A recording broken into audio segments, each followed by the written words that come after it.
જય સોમનાથ વિદ્યાર્થી મિત્રો, ચેપ્ટર 3 નવી બ્લુ પ્રિન્ટ આવી. એમાંય તમે જોઈએ કે ચેપ્ટર 3 કેટલું મહત્વનું છે. 4 ગુણનો દાખલો આમાંથી હશે. આપણે એના 4 માર્કના છે એ તમને કહેતા રહ્યા. આપણે સ્વાધ્યાય અને વધારાનું સ્વાધ્યાય પણ પૂરું કર્યું. આ ચેપ્ટરમાંથી કંઈ બાકી રાખવાનું છે નહીં. ઉદાહરણ હવે જોઈએ. ઉદાહરણ 3.1 વીજ પ્રવાહ આપી દીધો. વીજ પ્રવાહ 1.5 એમ્પિયર. તેના રકમને લખવું લો અને પછી ગણવું. મહેનત કરતું જોઈએ. ક્ષેત્રફળ એટલું 1 × 10⁻⁷ મીટર સ્ક્વેર. તો ડ્રિફ્ટ વેગ વીડી મેળવો. ડ્રિફ્ટ વેગ ઘનતા એટલી 9 × 10⁻³ પરમાણુ ગળાંક એટલો એમ કે 63.5 એટોમિક માસ જોઈએ. આપણે પ્રવાહનું સમીકરણ છે. વીજ પ્રવાહનું સમીકરણ ડ્રિફ્ટ વેગના પદમાં I NEAVD. VD ને સૂત્રમાં લખતા બનાવો. VD I NEA. ઓકે, આ સમીકરણ મળ્યું. I ની કિંમત આપેલી છે. E આપણને ખબર છે ક્ષેત્રફળની કિંમત આપેલી છે. તો આપણી પાસે નથી n. n એટલે સંખ્યા ઘનતા. તો એનું સૂત્ર યાદ રાખજો અને આ આવશે ન્યુક્લિયસ પાઠમાં આવશે. સંખ્યા ઘનતા n બરાબર na ગુણ્યા d.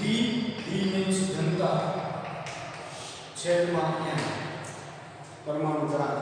na એટલે એવોગાડ્રો આંક, ઘનતા છેદમાં પરમાણુ ગળાંક. n બરાબર na 6.02 10⁻23 એવોગાડ્રો આંક, ઘનતા એટલું 9 × 10⁻³ છેદમાં 63.5. n ની કિંમત કેલ્સી લઈ લો 8.5 × 10⁻28 મીટર -3 કદદીઠ સંખ્યા ઘનતા આપેલી છે. સાદું આપતા લો આપણે. ઓકે, બસ વાર્તા પૂરી થઈ ગઈ. હવે આ બધી કિંમત આવી નાખો એટલે VD I કેટલા છે 1.5 છેદમાં n કેટલા મળ્યા 8.5 10⁻28 E એટલે 1.6 10⁻19 એ ક્ષેત્રફળ કેટલું આપ્યું 1 × 10⁻7. તો VD તમને સાદું આપો તો VD મળશે 1.1 × 10⁻³ મીટર સેકન્ડ -1. -3 એટલે મિલીમીટર. Millimetre second -1. આ મળી ગયો ડ્રિફ્ટ વેગ. આ નવું સૂત્ર હાલ ગ્રુપનું આવશે. હાલ ગ્રુપ એટલે ન્યુક્લિયસ પાર્ટ નથી ગણ્યો નથી. સંખ્યા ઘનતા na ગુણ્યા d ઘનતા છેદમાં પરમાણુ ગળાંક. n એટલે પરમાણુ ગળાંક. ઓકે, હવે આ બે સેશન થિયરિકલ છે. થિયરિકલ વાંચી લેવાના. એમાંથી MCQ હોય, બોર્ડમાં ન હોય.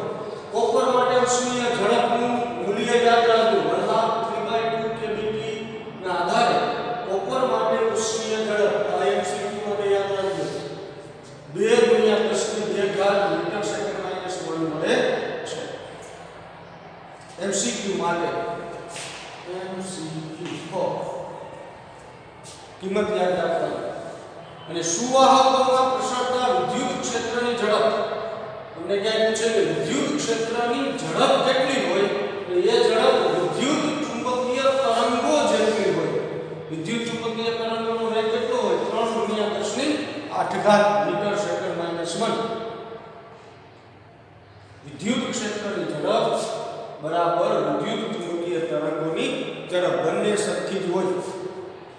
તો આની સરખામણીમાં ડ્રિફ્ટ વેગની ઝડપ અત્યંત નાની હોય. કેટલા ગણી નાની હોય 10⁻11 ગણી નાની હોય. MCQ ના સંદર્ભમાં આંકડા છે યાદ છે એ પણ આવું છે થિયરિકલ. એટલે એના જવાબો એકવાર લખી લેવા, વાંચી લેજો એટલે તમને ખબર પડી જાય. થિયરિકલ બોર્ડમાં 2, 3 ગુણ કે 4 ગુણમાં થિયરિકલ ઉદાહરણો નહીં હોય, પણ એમાંથી શું હશે? એમસીક્યુ હશે ઉદાહરણોમાંથી. એટલે બીજું ઉદાહરણ છે, લખી લેજો હોમવર્કમાં. થિયરિકલ જવાબો બધાય લખી.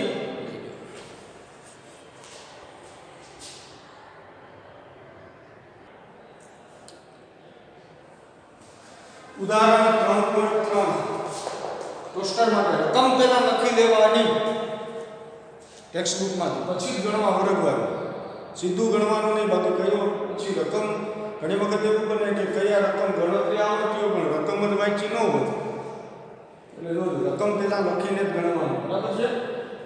હવે તમને ટોસ્ટર અને ન્યુટ્રોન ધાતુ માટે આપ્યું. શરૂઆતનું ઓરડાનું તાપમાન આપ્યું અને થીટા 0 કહીએ. શરૂઆતનું તાપમાન 27 સેલ્સિયસ. બુકમાં અલગ રીતે કદાચ ગણ્યું હોય, આપણે અલગ રીતે ગણીએ. આ કંઈ પકડી રાખવાનું. ત્યારે અવરોધ R થીટા 0, પ્રારંભિક અવરોધ 75.3 ઓહમ, વોલ્ટેજ 230 વોલ્ટ છે, પ્રવાહ સ્થાયી પ્રવાહ 2.68 એમ્પિયર છે. અંતિમ અવરોધ અને અંતિમ તાપમાન કેટલું હશે? તાપમાન ગુણાંક આપ્યો, અવરોધ ગુણાંક. બરાબર છે? એટલે ઓહમના નિયમ પ્રમાણે આ જવાબ મળી જશે. ઓહમના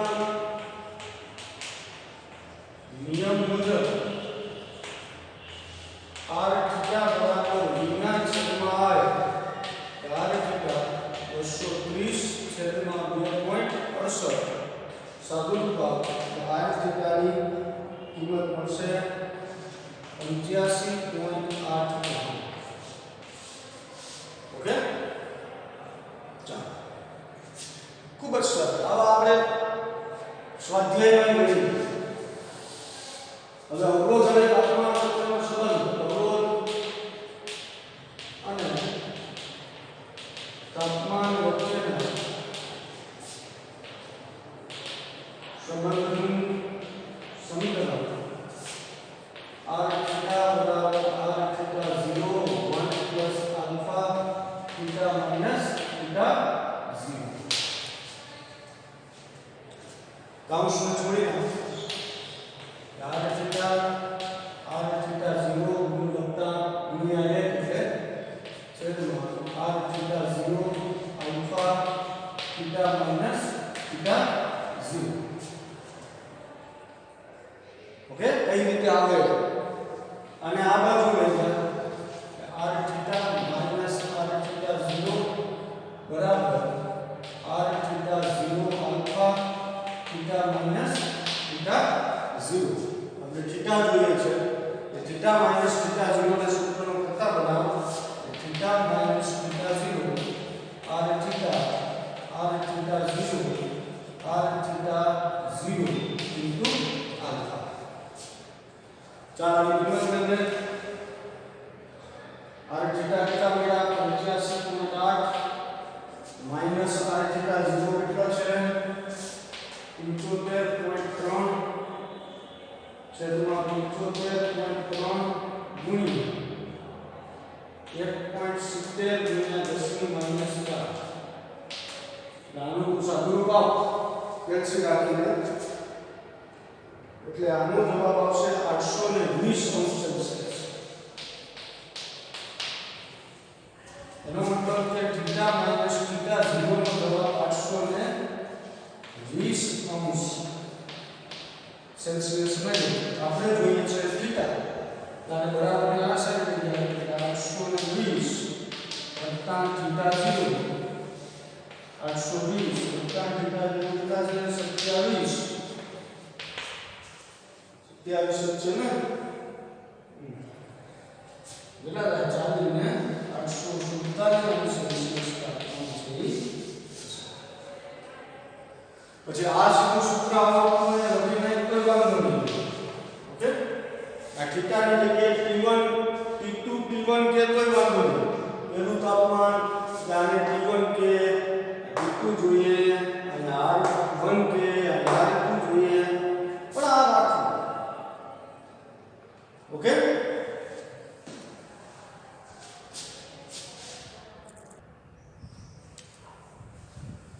ઉદાહરણ 4 આઈએમપી કે મોસ્ટ આઈએમપી બરફના તાપમાને અવરોધ બરફને તાપમાન 0 સેલ્સિયસ પ્રારંભિક તાપમાન એટલે એનું અવરોધ R0 5 ઓહમ વરાળના તાપમાને અવરોધ વરાળનું કેટલું હોય 100 ઓહ્મ ને વરાળ R100 કીધું પ્લેટિનિયમ તારનો અવરોધ એને RT કીધું 5.755 ઓહમ તો બાથનું તાપમાન બહુ ધ્યાન રાખવાનું છે કે પહેલા તો અવરોધ અને તાપમાન વચ્ચેનો સંબંધ અવરોધ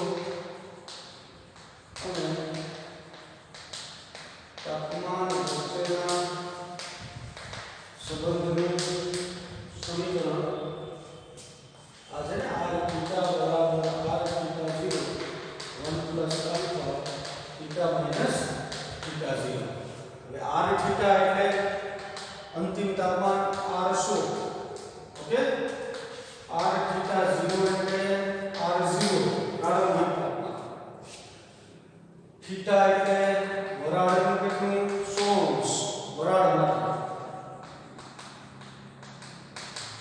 અને θ 0 એટલે બરફ માટે 0 સેલ્સિયસ બરફ માટે જોજો સૂત્ર આવે છે હવે આ r θ એટલે R100 R0 1 પ્લસ આલ્ફા θ એટલે 100 માઈનસ 0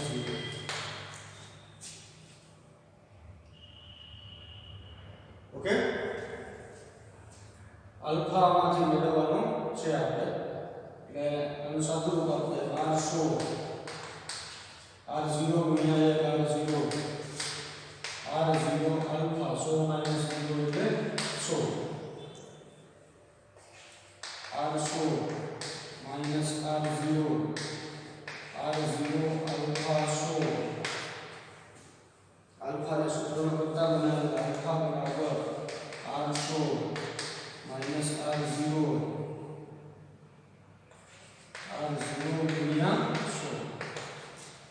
સાદું રૂપ આપણે 800 8.20 માઈનસ 5 ગુણ્યા 100 આલ્ફા મળશે 5 માઈનસ 23 એટલે 0.23 છેદમાં 5 ગુણ્યા 500 એટલે 0.23 ભાગ્યા 500 આલ્ફા મેળવવાનો 0.00046 અંશ સેલ્સિયસ આલ્ફા આમાંથી કઈ કે ટેક્સ્ટ બુકમાંથી ન કરશો એમાં નહીં ખબર પડે ઓકે r θ એટલે અંતિમ તાપમાનનો અવરોધ R100 કીધો r θ 0 એટલે પ્રારંભિક અને R0 બરફના તાપમાન θ બરાબર બાકી કિંમત મળી જાય હવે બરફ અને બાથમાં શરૂઆત બરફ અને બાથમાં તાપમાન r θ બરાબર r θ 0 1 plus alpha θ minus θ 0 okay r θ એટલે પ્લેટિનિયમ તારનો અવરોધ RT r θ 0 એટલે બરફનો અવરોધ R0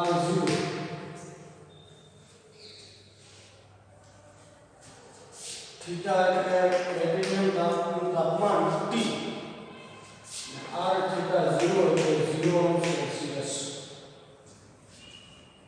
ખાસ મોસ્ટ આઈએમપી ઘણી વખત પૂછાય r θ એટલે પ્લેટિનિયમ તારનો અવરોધ બરફનો r θ 0 એટલે R0 બરાબર છે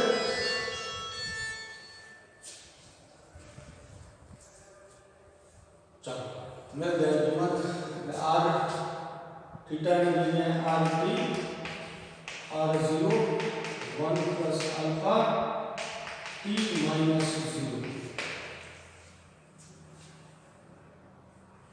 સાદું રૂપ આપણે RT R0 alpha into T આ બાજુ લઈ આવો RT R0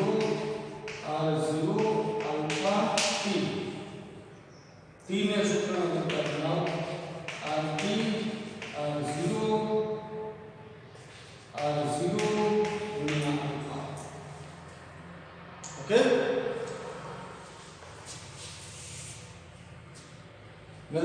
RT અવરોધ આપ્યો 5.795 માઈનસ R0 અવરોધ છે 5 છેદમાં 5 ગુણ્યા 0.0040 ની કિંમત સાદુરૂપ આપે છે મતલબથી 345.65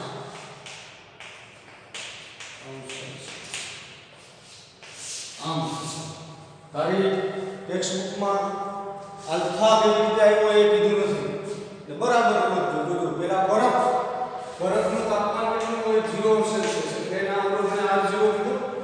વરાળનું તાપમાન કેટલું હોય 100 સેલ્સિયસ એટલે એને R100 કીધું. વરાળનું પ્લેટિનિયમનો RT કીધું. તો એનું તાપમાન જોઈએ એટલે આ જ સૂત્ર જે તમને ખબર છે R થીટા બરાબર R theta 0 1 plus alpha theta minus theta 0 એટલે R થીટા એટલે અંતિમ અવરોધ એટલે વરાળનું R100 R થીટા 0 એટલે પ્રારંભિક એટલે બરફનો અને શું કીધું R0 થીટા અંતિમ તાપમાન વરાળનું 100 બરફનું 0 કિંમત મેલી આલ્ફા મળી ગયો.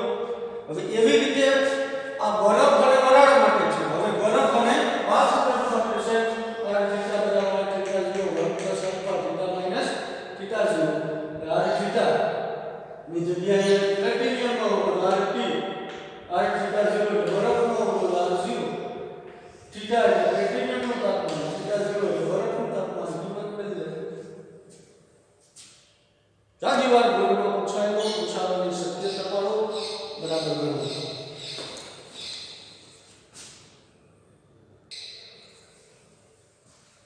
ચાલો ઉદાહરણ 9 બાકીના ઉદાહરણો ગણવાના છે પણ વિડિયો લાંબો ન થાય 4 માર્કના છે બીજા બરાબર 2-3 આમાંથી 4 માર્કના ઉદાહરણ.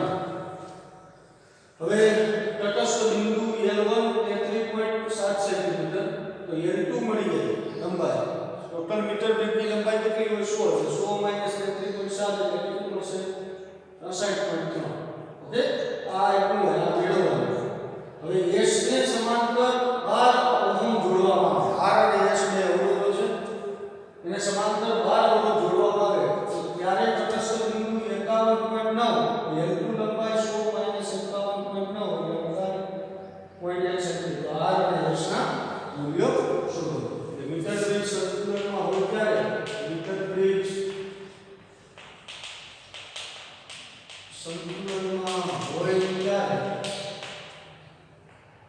x છેદમાં y બરાબર L1 છેદમાં L2 સૂત્ર પરથી બરાબર તો R1 છેદમાં R2 બરાબર L1 છેદમાં L2 સૂત્ર પરથી R1 ની જગ્યાએ શું જોડેલ છે S R છેદમાં S L1 કેટલા છે કઈ ગયા 3.7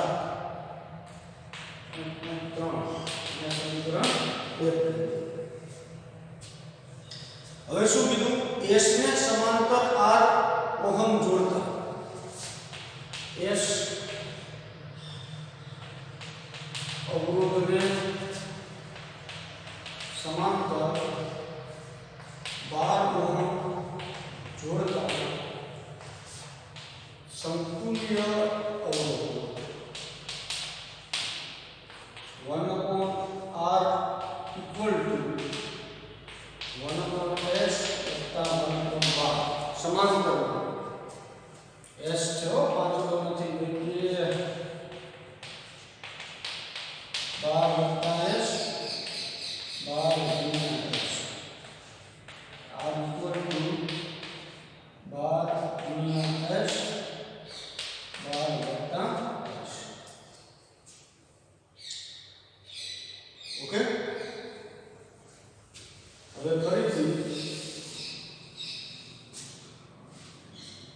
સંતુલન નવું સંતુલન સ્થિતિ માટે એ S ની જગ્યાએ શું રહે R equal to અથવા S equal to કહેવાય આ કે જગ્યાએ S equal to કહેવાય નવો S equal to એટલે નવું સંતુલન માટે સૂત્ર R છેદમાં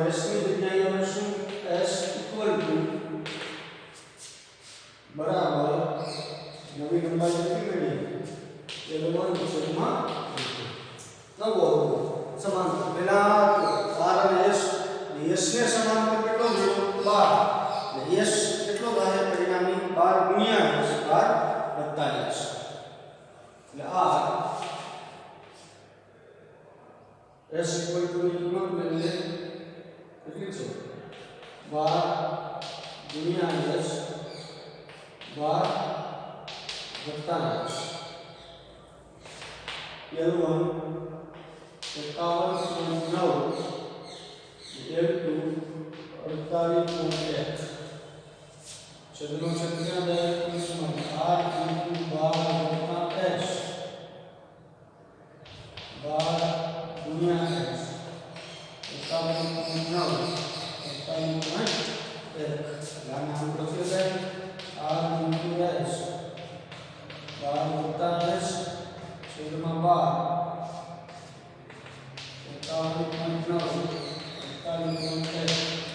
સમીકરણ ની કિંમત મૂકી દે સમીકરણ ની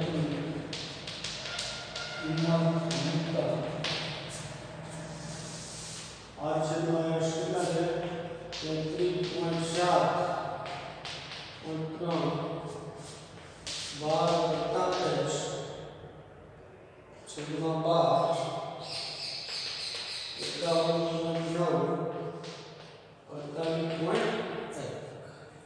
હવે આમાંથી 12 વત્તા 1 ને s ને સૂત્રનો કરતા બનાવો એટલે s માંથી s ને સૂત્રનો કરતા બનાવો s ની કિંમત મળશે 13.5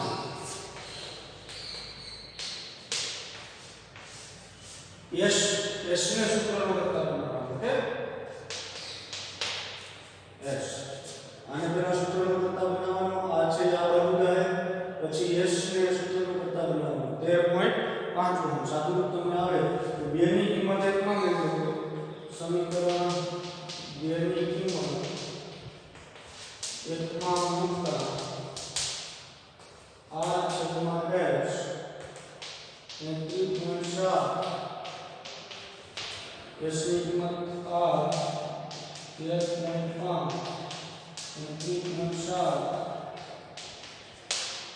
r ની કિંમત સાદું આપી 6.86 ઓહમ